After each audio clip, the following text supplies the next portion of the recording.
The following podcast is a mass media production. Hey, this is Chad Namiro. And I'm Kelley Namiro. Welcome to the Balancing Chaos podcast, A lifestyle podcast where we will interview guests about wellness, business, and just about everything in between. Our goal is to help you develop a lifestyle that promotes health, wholeness, and success. Through our conversations, we hope to inspire you to live a beautiful, full, and joyful life as you navigate balancing the chaos. We hope you enjoy. Hey guys, welcome to the show. Today we have a very special guest, one of our dear friends, and in many ways our spiritual guru to our family. Her name is Christiel, and she is coming in today to talk a little bit about meditation, relaxation, and just keeping a level of calm, which I think after last year has never been more important. Absolutely. Christiel has been a catalyst. She's been the catalyst in my whole healing journey in a time where I was feeling really erratic. My stress levels were out of control. My digestion was horrible. Like everything in my life felt like it was going the wrong way. I walked into one of her yin classes one day and I walked out of there feeling so good. And it was the first time in a long time I really had felt good. And it was because I took the time to slow down rather than speeding up and just continuing to push through my to-do list. She's really the person who's taught me how to meditate, how to get back in alignment with my own values. So today on the show, we talk a lot about that. We talk about if you're new to meditation, starting a practice. We talk a lot about spirituality and chakras, and we talk about getting connected to what's important to you and the benefits of doing a meditation practice, because it goes so much further beyond what you might think. You might think you're the person who doesn't need it, but if that's the case, you're the person who needs it the most. So without further ado, let's get into this episode with Christiel. She has so much gold to share with us.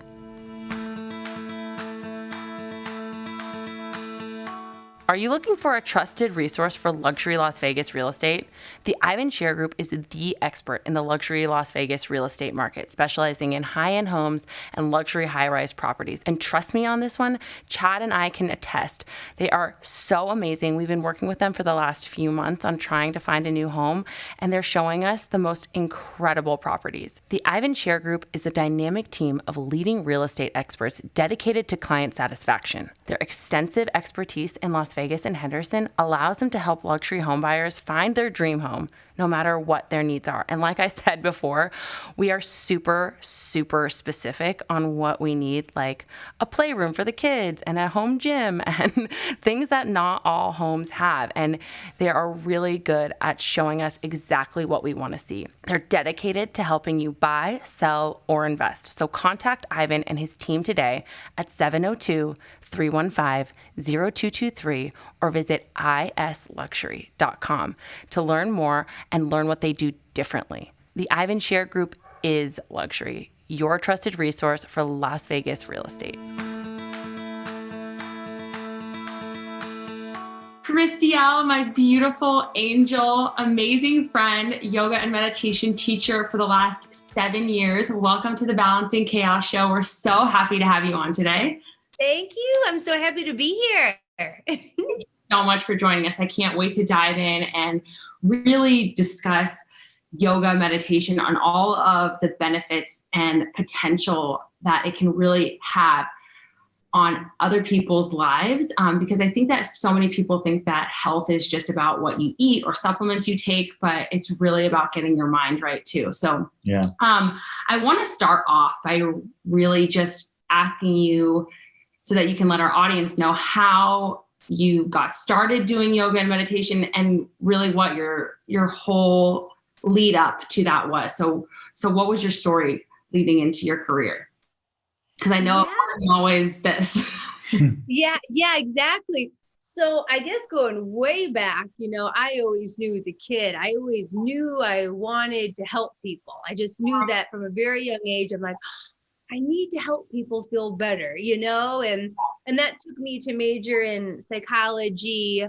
Because I just wanted to understand people. And then right after I graduated from college in Illinois, I knew I wasn't supposed to be there anymore. So I was either going to go somewhere and get my master's in psychology, go to clown school in Florida, or pack everything up and drive to Las Vegas and be a dancer. And so just one day I'm like, I'm going to go to Vegas, you know? So I just packed up my car and drove out back in the day when like the big brick cell phones, you know, and I just drove out by myself and came here. And, you know, then I was a dancer, mostly ballroom dancing and in shows and, you know, go-go dancing like at Studio 54. So I was really dancing the whole time and performing for quite some time. And then that naturally led me into my first yoga class. Actually, my one of my ballroom dance students, he's like, you should try yoga. And that was probably 17 or 18 years ago. My first yoga class, I remember the exact studio. It's not here anymore. And I remember somehow it was like 5 other people and I had to do a headstand, but you know, you've never been to one before. So I found myself in a headstand. I body slammed down, knocked the wind out of me, had to crawl myself back to my mat. So that was my first yoga class about 18 years ago. Well, then I revisited it. And then I started going back, and I didn't let that class break me. And you wanted more.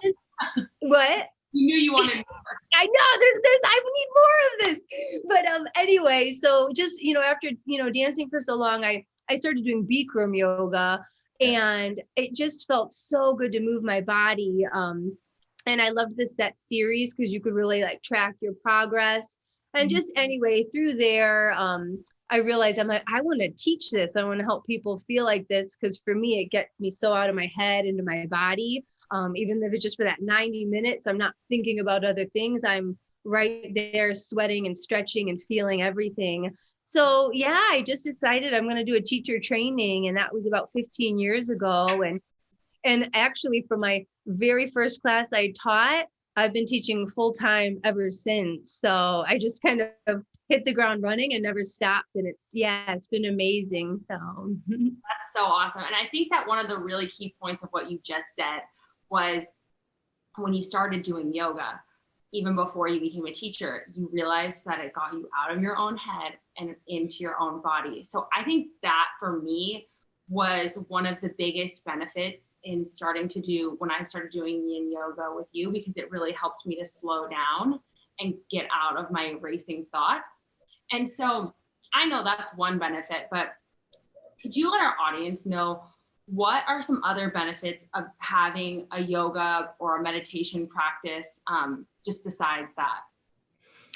Yeah, well, and you know, I do both yoga and meditation. To me, they just go hand in hand. Yoga, to me, it's so important to move the body. First of all, because a yoga practice will tell you nothing but the truth. It's just going to tell you, until you show up on a mat and do a stretch, you're like, oh my gosh, until I sat here on the mat and did this stretch, I had no idea my whole right side was locked up.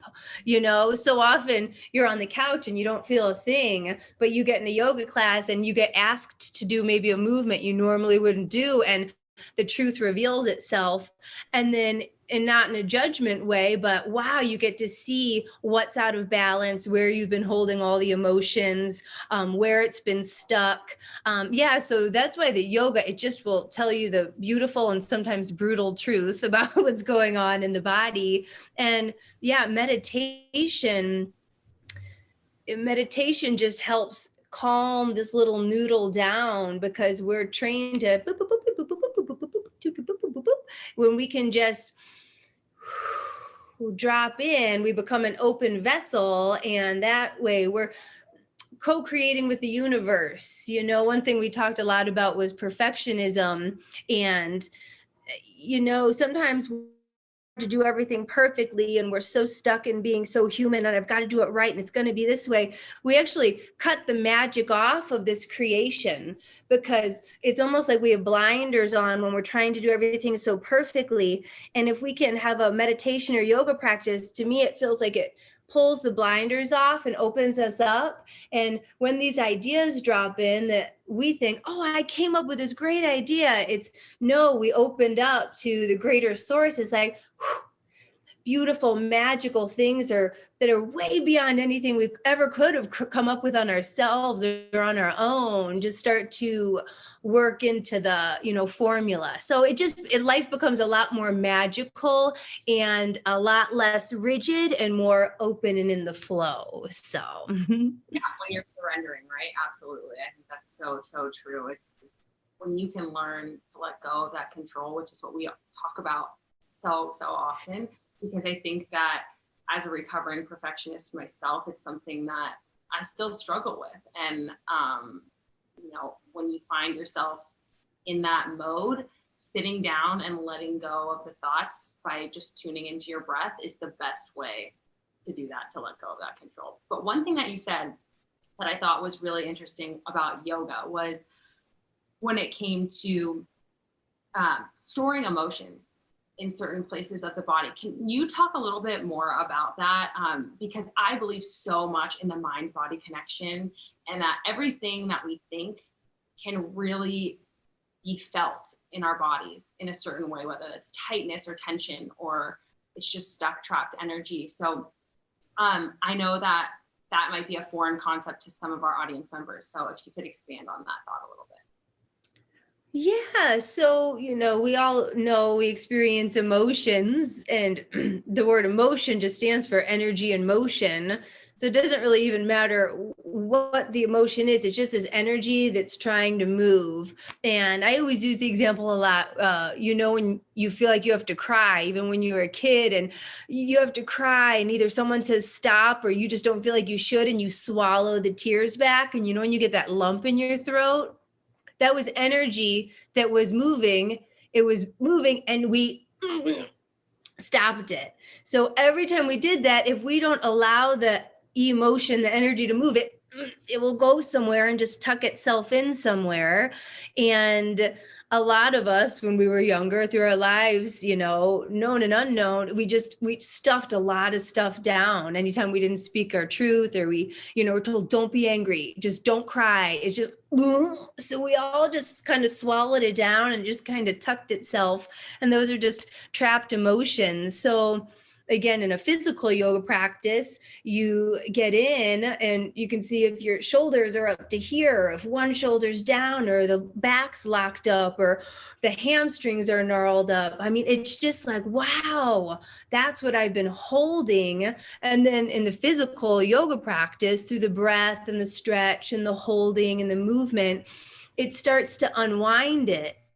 Well, and once it starts to unwind itself from the tissues, and the fascia and just everything inside, it also will start to emerge energetically. And maybe we'll start to have memories or feel things again. A lot of times you'll cry in a yoga class and you're like, why am I crying? Because it's like, I'm just doing a sun salutation, but maybe something got unraveled. Something from when you were a child. You don't even need, it actually doesn't even matter what it was. What matters is it came up, you could see it, feel it, and then release it. So yeah, a lot of the physical stuff is emotional. So do you feel that, there's many different types of yoga, and probably more so today than ever before. There's some that are much more geared towards the physical aspect of the practice, and there are certainly some that are more geared towards meditation and calmness of the mind. Like for you, are they always integrated, or how do you practice potentially, or do you practice them separately, or for someone looking to get into this, how would they start, and how do they really get the advantages of the mind and also the body, I guess? Yeah, no, that's a super good question, because there are so many different kinds. Yeah. But one thing is we tend to do what we like and we tend to avoid what we need. Totally. But really, so a lot of times if people are like, go, go, go, go, go, okay, good, I want a nice fast power vinyasa, I want to go, go, go. But really, if you're always go, go, go, go, go, chances are you probably need a slow, like a yin practice. Right. So you can fit it to your, what you're working on, or your personality. Yeah, because we always need growth for sure. Yeah. Yeah. And do you just kind of sitting in and sitting still, sitting calmly, and really getting ready for, whatever degree of physical practice you're about to get into, and then of course end in the same way, just to kind of set the mind? Yeah, like little bookends of silence. And also it gives you a very clear marker of what the practice did for you. You sit in stillness, you acknowledge, what am I feeling now in my body, in my mind, in my heart, and my soul. You go through a practice, whatever it is, a hard vinyasa, a nice slow deep stretch yin, movement meditation where you're shaking, and then at the end you check back in, and it's you get to see what it does for you. Yeah, definitely. So I think that it's important for people to know that, when you check in after a class, you're always going to feel good, right? But there are certain days where you come to your mat where some days are just harder than others, and it's harder to get there. And I think that the journey is really nonlinear, even for me, who's been doing this with you for 7 years. But actually my first yoga class was on a date with Chad 10 years ago. Oh, good work, Chad. That's a good date. And, that the reason why I do it is because I know I always feel good afterwards, but there is resistance some days, and I can't lie and tell other people that there's not. Like, some days it is harder than others.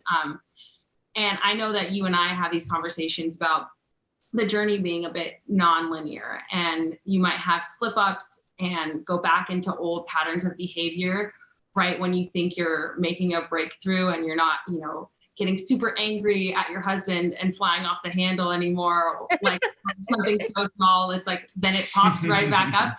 And I think that's the importance of the practice. But can you give our listeners a little insight into the importance of understanding that it's not really a linear thing?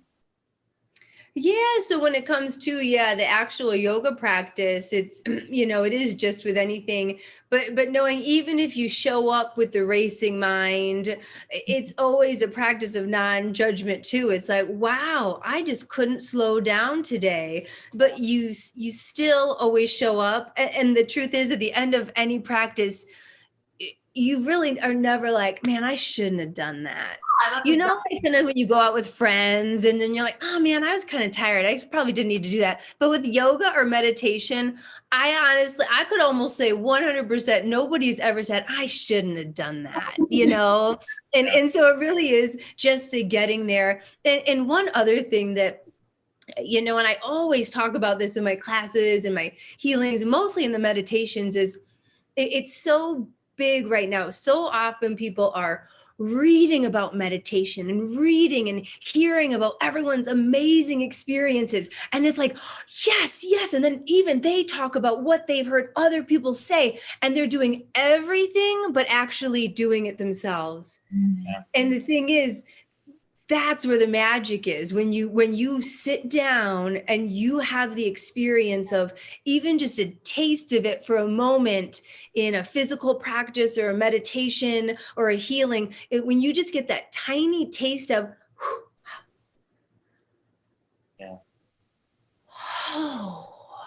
and then you want to come back for more, so, and you never know when it'll happen. But that's what keeps you coming back, even on those days when the mind is spinning, even for a glimmer, just a tiny moment. If you're just in breath where your physical body just disappears, it's like, and that's why we do this, huh? And no one can ever take that away from you. You know what I mean? It's not about reading about it anymore, talking about it, or keep reading about all the benefits. It's about actually sitting down or showing up and just having the experience on a regular basis too. So I know that for me, when I first started doing this with you, like, I experienced exactly what you were just saying. Like, it was really hard for me because I had been going for so long with this racing mind and this energy that was just so overwhelming all the time. And that whole perfectionist mentality that we were talking about, I was never able to just drop in and slow down. I was always moving to the next thing. What are a couple of practical tips? And now that, let me preface this. And after, I would say probably a year of just going back was when I finally got the first taste of what it feels like to have a clear mind. And it was amazing. And that's why I still do it today. But what are some practical tips for people who might get discouraged the first time that they sit down to meditate and they're like, I'm doing this wrong. This isn't working. This isn't for me. Yeah. Thoughts keep coming. Yeah. What are some practical things you can do? Well, I have some good and some bad news because it's all good news. Is the truth is when you first start to sit and meditate, it's here's the example I always use. It's like, let's say you live in a house and there's a basement, and anything you don't want to deal with, like, I'm going to open the door and put it in the basement. Oh, I'm going to put this in the basement too. Oh, I don't feel like dealing with that emotion. So just over the course of however many years you are, when you start to sit down on the mat to actually meditate, when you meditate, it's a cleansing process. So it's like opening the door for the first time, like, so the truth is, it's not going to be this blissful experience at first. Like it's the things will come rushing up and you can't avoid that. But every time you sit down, it's like you take a few things out of the basement. You sit down again, a few more things. So the thoughts come, but the thing is, it's not all rainbows and butterflies and an occasional unicorn. It's, ooh, here's what I haven't dealt with in a long time, but it's a beautiful cleansing process. So if you do sit down and the thoughts are there, that's beautiful. Keep sitting down. And one thing on that I use is I use a lot of powerful breath, and I use a lot of shaking. Because if you can get into sensation, if it's hard, even for me sometimes, just in the morning, just sit down and think nothing. It's like, no. So for me, a really powerful breath that I use is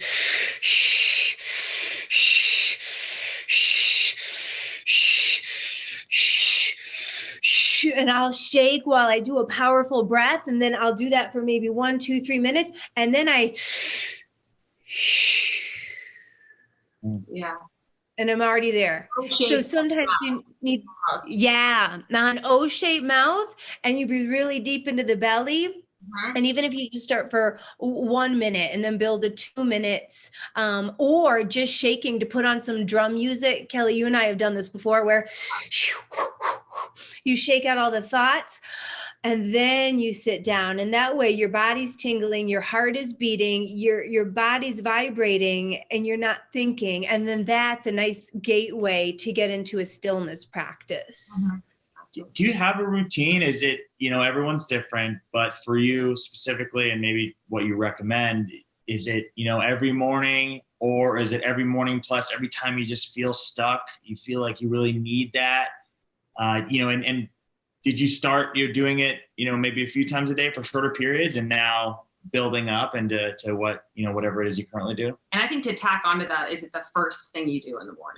Yeah. Or do you do a couple other things and then go sit down? Yeah. So I'll answer both of those. The first, I'll say I started meditating. I actually started doing it. I stopped reading about it and talking about it. And then I started doing it about 6 years ago was when I kind of dove in deep to the healing journey and meditation.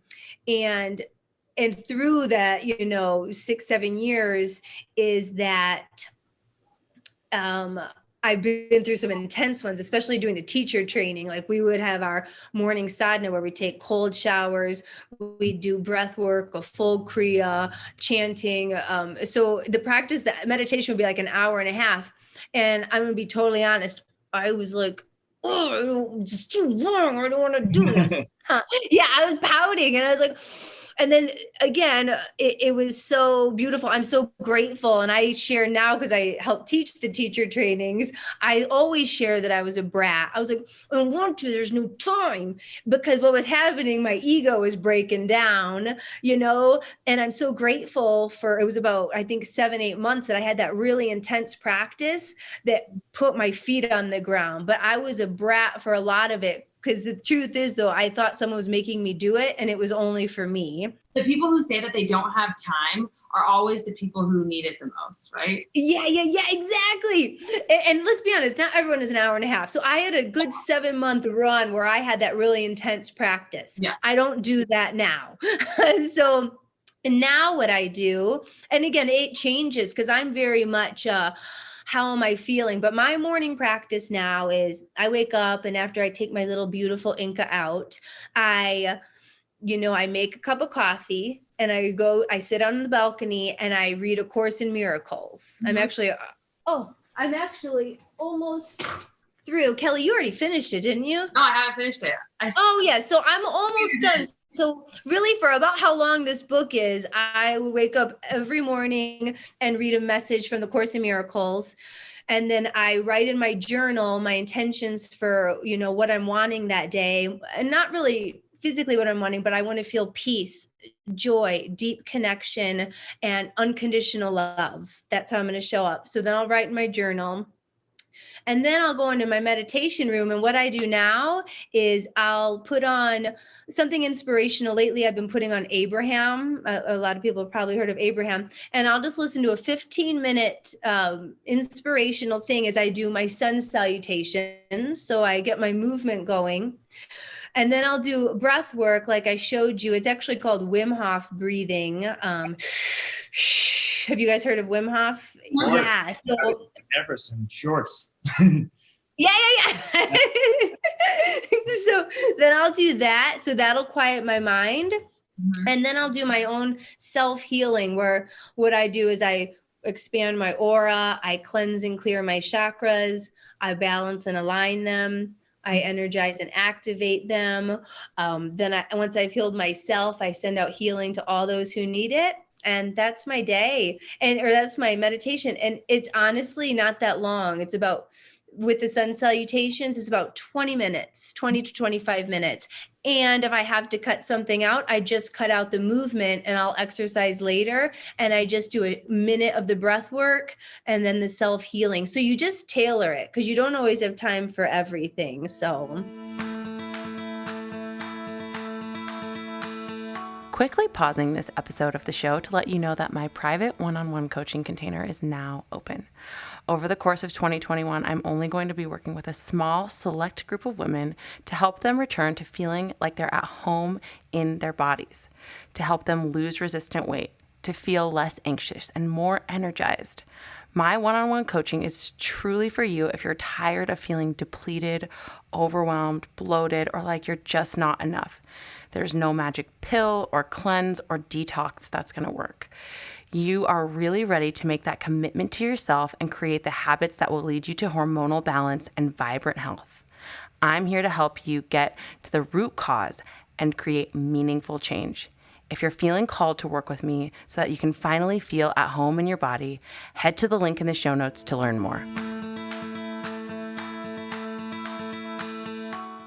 For someone who, has never meditated before and maybe isn't aware of some of the things you just mentioned, what in its most simplistic form, what would you recommend, to get into it? Like a guided meditation, the counting your breath. I think that's what Chad's leaning into. Like going to your journal. I think the journal is really great for manifesting, and exactly what you said, writing down how you want to feel. Because if you have intention with what you're writing down, I think that's one of my favorite things. And it's honestly like a therapist to me. But I think Chad's question is about what's the simplest way to simple. Yeah, exactly. So I would say then, if you're just starting, I would just say, sit down for 3 minutes. Mm-hmm. I would just start it, because once you can start at 3 minutes, because here it's so important to tether yourself to the bigger picture before you step into the day. Otherwise, I think we all know life will take you, and life will take you very, very fast. Other people's needs, work, it will take your roots out and blow you in the wind. So the morning practice, just before you even pick up the phone, just open the eyes, if you need to like do something, let a dog out or, take care of some kiddos, have a cup of coffee, but then go have a sacred space, have a quiet place that that actually symbolizes this is me time. And I'm going to sit down for 3 minutes and I'm going to put my hands on my heart. I'm going to close my eyes, relax my face, and just feel my heartbeat and start with just really, really slow breaths. I would say that's where you would start. 3 minutes of hands on the heart, slow, deep breathing in a stable place where that is symbolizing this is time for me. Yeah. And then, I imagine do it feels comfortable. Maybe you could play some soft music, any version of sitting Indian style, potentially on your knees with a block and behind your sacrum. Yeah. You can always sit on a chair. Honestly, you can lie down too. Yeah. Again, you can just lie down, hands on meditation again doesn't have to look the same for everybody. And another thing too, you can always have a mantra. There are so many mantras. I teach a lot with Kundalini Yoga. I mean, there are mantras for expanding the aura, mantras for protection, mantras for removing obstacles, mantras for opening the heart chakra. So you just find a mantra. Wow, I've been stuck. I need a heart opening mantra. Yeah. For our listeners who don't know what a mantra is, you tell them what a mantra, just for anyone who's really new to this. Yeah. So exactly. Good. Mantra is just a sacred sound. It's just vibration, and there's so many Om Ganganapataye Namaha. It's this vibration, or it's this repetition too. And a beautiful thing about a mantra could be in English. I am love, I am peace, I am love, I am peace. I feel the vibration in my chest as I say that right now. A mantra will cut through the busy thoughts. Like, oh my gosh, I'm never going to get through this. Oh my gosh. I am love, I am peace. I am love, I am peace. I am love, I am peace. So a mantra is just a repetition. Yeah. To the right here and right now versus. Yeah. To cut the thought patterns that are spinning. Totally. So like a huge thing for me personally, aside from the physical aspects of yoga, was you always hear in yoga classes how you can take it off your mat. It goes well beyond that, well out of the studio and into your life. And, how long did it take you to really receive those benefits where not only are you in a calmer state during your yoga practice or meditational practice, but how long did it take you to really receive those benefits ongoing, and throughout the day, and just, I think some of what Kelley mentioned, not get as aggravated, anxious, etc. You're like less reactive. At least for me, I know the benefits of my practice have been, I'm a lot less reactive. I'm a lot more intentional about things that I'm doing and a lot more connected to the choices that I'm making throughout the day. Whereas like, I would just go downstairs and like stuff food in my face and like not even thinking about it. Or I would, like I said, anything would set me off and I would fly off the handle. Like I remember one time years ago, we were in Target and I just yelled at someone and I was like so embarrassed before I ever started doing yoga and meditating. So I think that just having that sense of calm, that sense of using your intuition to make choices, that sense of connectedness to everything that you're doing, I think that's what, how long does that take to get there? I know for me it was a while, but just your story of how long when you really started to see those very profound effects. Yeah, it's such a good question because I'm very clear on when it was. It's because I'd been doing yoga again for quite some time, but I really was mostly in the physical. It really was for exercise. And it felt amazing and it did get me out of my head and my body. But it was when I started to do for me and my personal journey, it was when I stepped into Kundalini where I'm like, oh, Kundalini really rearranged me. Like it was a lot more with energy. There was a lot more times of where I would feel that spaciousness. The mantras really worked for me. To me, that practice really cracked my heart open. So I would say, and it's funny because I was teaching still too, but I was still very much on the surface. It was, I can honestly say it was physical, and I was still on the surface, and I would read nice quotes, and it was very positive. But I started to dive into the depths of it, a few years in. And again, now that will be about 7-8 years back, where it's like, okay, there's a lot more in this, isn't it? And then I can say that's when, I've always been a very nice person. That's one thing I can say about myself. I've always been very nice and very loving, but I was a worry wart, so stressed out, overanalyzing everything. Oh my gosh, did I do this wrong? I hope I didn't hurt their feelings. Oh my gosh. And I would just, boop, boop, boop, boop, boop, boop, boop, boop. And I will say that unraveled me, where I'm a lot calmer now. And yeah, there's less of a head spin. And definitely, I feel like that practice really put my feet on the ground, but it took a while, Yeah. Kundalini. So Kundalini, for those of our listeners who don't know, is a style of yoga. And I think it gets really deep. It gets to that deeper part. And another thing that you do that is so deep is your healing with Reiki and work with the chakras and all of that kind of stuff. So can you explain to our listeners who don't know what Reiki is? And for me, you've done a bunch of healings with me. We actually did like a training on Reiki. I've never really done it on anyone before, except for when we were doing our training, but it turns on even if you don't turn it on. So you have been healing people. I think we did a healing like 3 weeks ago. You came over and did one. So tell our listeners a little bit about what that is and what they could potentially benefit from if they were to go and get a Reiki healing. And also, part 2 of that question, why do we need our chakras to be aligned and open and balanced all the time?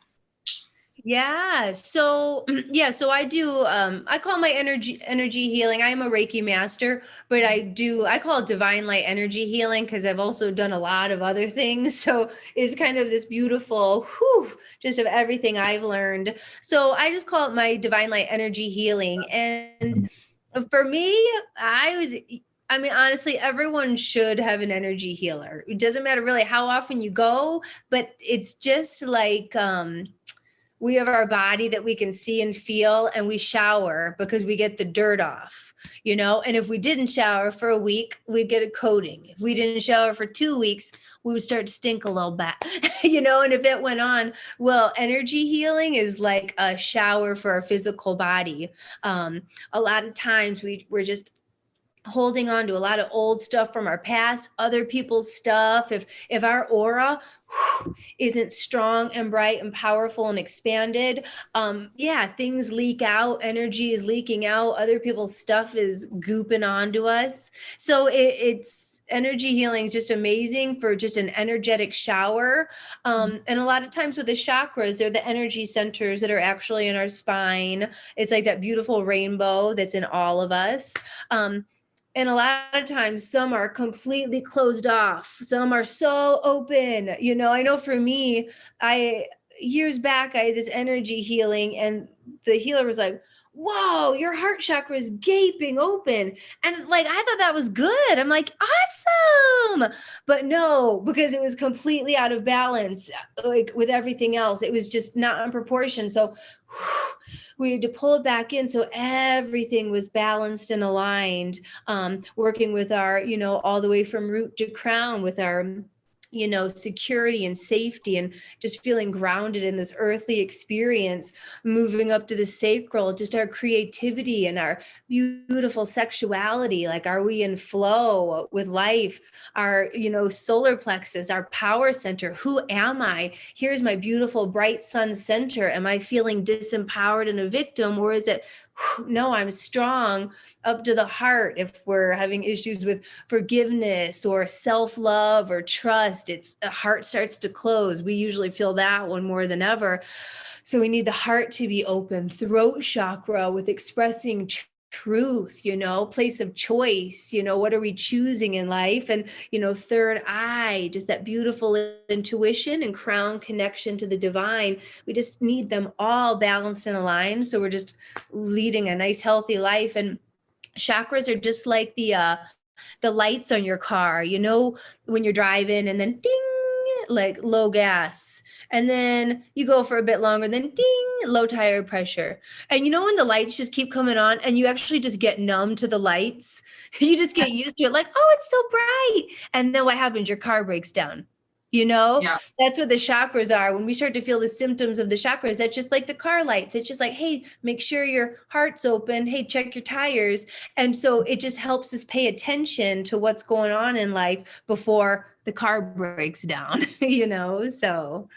I know that for me, like when we do those types of healings and when we like balance out the chakras through meditation, I always come out like being like, oh, there's myself again. I lost her for a minute, but here I am. It's like like what you said, you showered off all the dirt and you just feel so much more clear. Yeah, because we're so much bigger than this too.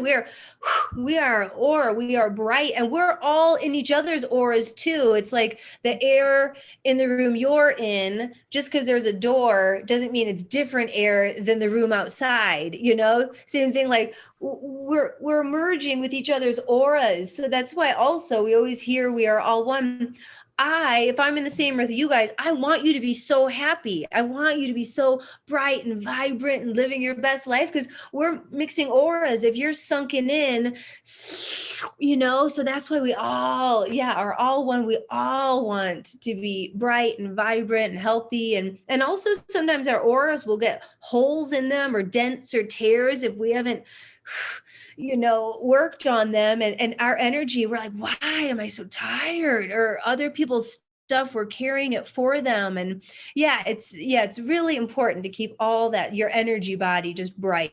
So, especially in a pandemic right now, we're isolated, we're alone, and you certainly can do yoga alone. It's very accessible, which is one of the most wonderful things about the practice because you don't need a lot of things and, really you can go to a number of places for instruction. Same with meditation. What does these practices mean to you in the sense of doing them with the people you love, sharing that spirituality, that love that you have, and how has it been, candidly, taken back a little bit during the pandemic, and how do you kind of, get back to that or make do? Yeah, God, it's so funny because it's been interesting because when that happened in March, it was like we all had a place to go where it's all like-minded people and just kind of like we said, when you go to your mat or you go to your place in the morning, it's like, this is me time. This is where I go. So we all had that, and a lot of the places got closed and taken away. And so I actually even took a break. I was still teaching a couple privates, but I took a break from teaching classes. And it's been interesting because people are reaching out like, oh, people are, please, like, can we do something? Where are you teaching now? Like, what are we doing? And it was just so interesting. It's like, oh my gosh, we need this. We need this. We need this more than ever. So I know I got a big cue from a spirit, like, you've got to show up. And it was beautiful, but I'm like, well, where do I go? Because where I was teaching, that closed. So right now I'm doing like a retreat actually next week, but a really beautiful thing that's been coming up. And I'd recommend this for anyone, wherever you are. And it just happened organically, but like a student would call and be like, hey, can you come over on a Friday night?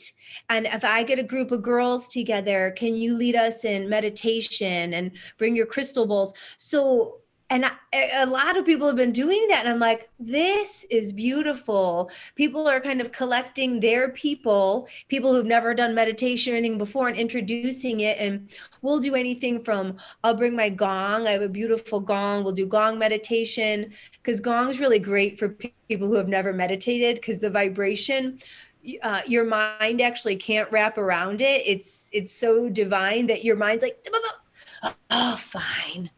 So gong's a great way to get people started. But yeah, so I'll go and we'll do breath work. We'll sometimes do chanting. I'll bring my singing bowls. We'll do healing. We'll do group healing for people if they know people that are hurting. We'll do like a little prayer circle. So that's kind of what I've been doing now, just kind of small groups. It almost feels like it's like a little meditation party. So for your listeners, like, that's great. Like, find a beautiful teacher wherever you are and have them come over. Yeah. Instead of like having over and having movie night, you all get to have this beautiful divine experience together. So beautiful. I love that. Yeah, I think we need it more than ever. I mean, we're in the middle of a pandemic. It's 2 days after an American election. So, we need it more than ever. Yeah, creative. Like, I think people are getting creative. Like, well, I can't do what I used to do. But I think for me, the question is always, but what can I do? But what can I do? But what can I do?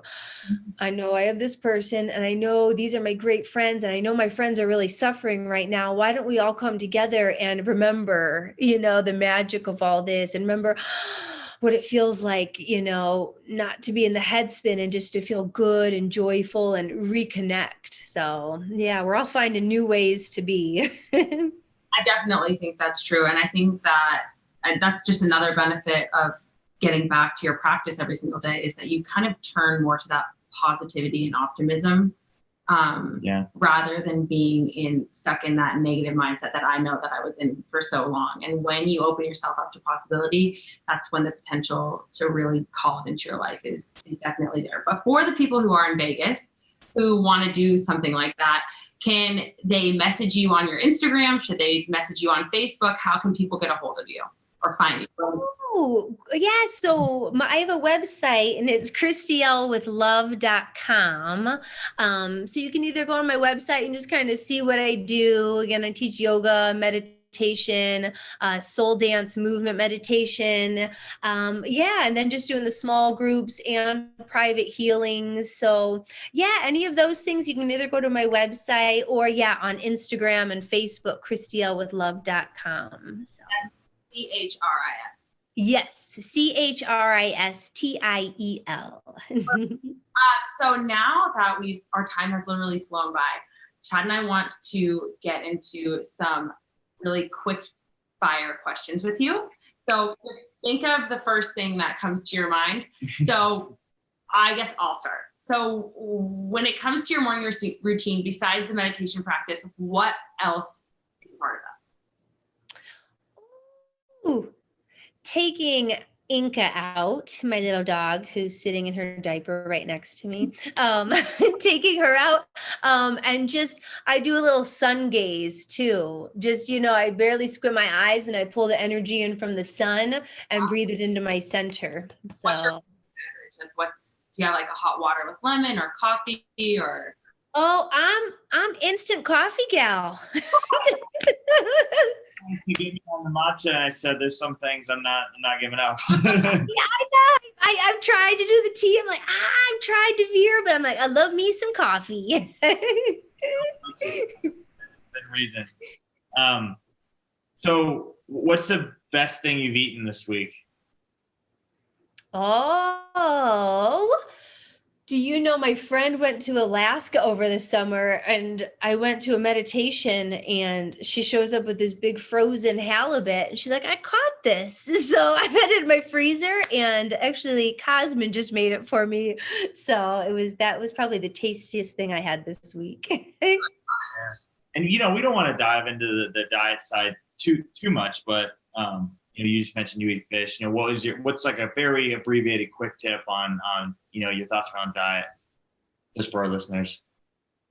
Yeah, I mean, honestly, I have to say it's so individual. I was vegetarian for a long time, and I just have, for me, and I feel for everybody, you just have to go by how you feel. It's not, this is this, you need to do this, and you shouldn't have this. It's, because for me, I work a lot with like the energy. It's like, man, this cookie has sugar in it, but it certainly would open my heart chakra. So I'm going to have one. I will not have 10, but I will have one because that will bring joy to my life, you know? So I always say, you know, go by feel, everything in moderation. And again, and different seasons in life, like being a vegetarian for a long time, it really worked for that season of my life. And then all of a sudden I was needing more. So for me, it really flows and it changes quite a bit. So I think that's the best advice that you could give to our audience. That's what I try to tell people all the time. It's like, 100%. I say that, you know, I am plant-based, but most of the time, but when I was pregnant with my son, if I wanted a piece of fish, like, because I think I needed the extra protein, that's what I gave myself and I gave my body. And not labeling things so dramatically, I think is so important. And that's what meditation and tuning into your body really does for you. It allows you to tap into that intuition and say, what am I feeling right now without all these rules and restrictions attached, you know? Yeah. We really like to put people in a box. It's like, well, if you're this, then you're this. And then if you do that, then you don't eat this. And since you don't eat that, you probably shouldn't do this. And you also don't say swear words. And it's like, nah, sometimes I swear. Sometimes I eat meat. Sometimes I'm the most peaceful yogi. It's like, yeah, we like to put people in things and then hold them there instead of like, who are you today? What feels good for you today? And just staying in the flow, you know? Nobody puts baby in the corner. Okay, so next question. If you were a color, what color would you be? Yellow. Oh, yes, you're a ray of sunshine, that's for sure. Agreed. What is on your nightstand? On my nightstand, I have amethyst, clear quartz, and Mother Mary blessing me when I sleep. Okay, I know this is supposed to be quick fire, but this is just too interesting. What does the amethyst good for, and what is the clear quartz good for? Yeah, amethyst just to keep you connected to the divine, especially in sleep time, dream time, to enhance, you know, getting the messages, and clear quartz just a purifier, an energy cleanser and purifier. All right, so we always ask at the end of the show for our interviewee to give our listeners, because our show is called Balancing Chaos, one tip for balancing the chaos of your life. And you can't say I can do it. Oh yeah, meditate. No, honestly, like my thing to balance the chaos, I'm huge in feeling everything in real time. And so when I say that, you know, like you get mad, like, oh, and you close it up because you're like, I'm not supposed to get mad right now. To move the emotion in real time, like, okay, I feel better. You know, I think that especially right now, because we're also all feeling everyone else's, you know, energy. Like it's a little bit like this right now. So not only are we kind of short, but I think when it comes up, not to ever do it at somebody, never do it at anybody, but you move it for you. Like anger comes up. Oh my gosh. Like you see how it's stuck right here? And do a little shakeout with a deep breath. And then everything's going to be okay. But, you know, then bring yourself back. But I'm huge and feel it in real time. If it needs to be a swear word or a deep breath or a shake or a punch a pillow, just to keep the energy moving so it's not getting locked in. What we always say, what we resist persists. If you push it down, oh baby, it's going to come right back up. And it's going to shoot up too, like holding the cork underwater. And then you can make it fun too. To me, it's huge if you have kiddos to show even kids like, hey, you don't have to stuff it. Like when you get angry, let's do a shakeout. Ooh! And then you can also like, yeah, it's so good with family stuff too. So kids learn like, oh, I don't have to hold this in. I can make it fun and we can laugh too, you know? That's how you move through it. That's how you move through all this stuff right now, for sure. Yeah.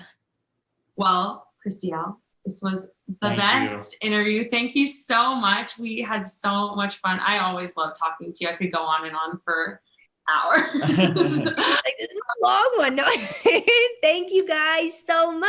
I love talking about this stuff too. So thank you. This was awesome. And I hope that our listeners got some really good nuggets about spirituality and connecting to your higher self. She is the best mentor for it. So we love you guys. Thank you for joining us, and we will see you soon. Thank you, Christiel. Thank you. Thank you. I love you guys so much. Hey, thanks for listening. Please make sure you rate, review, and subscribe to the podcast. You can also connect with us on social media at Wellness by Kelley. Drop us a DM for who you want to hear from.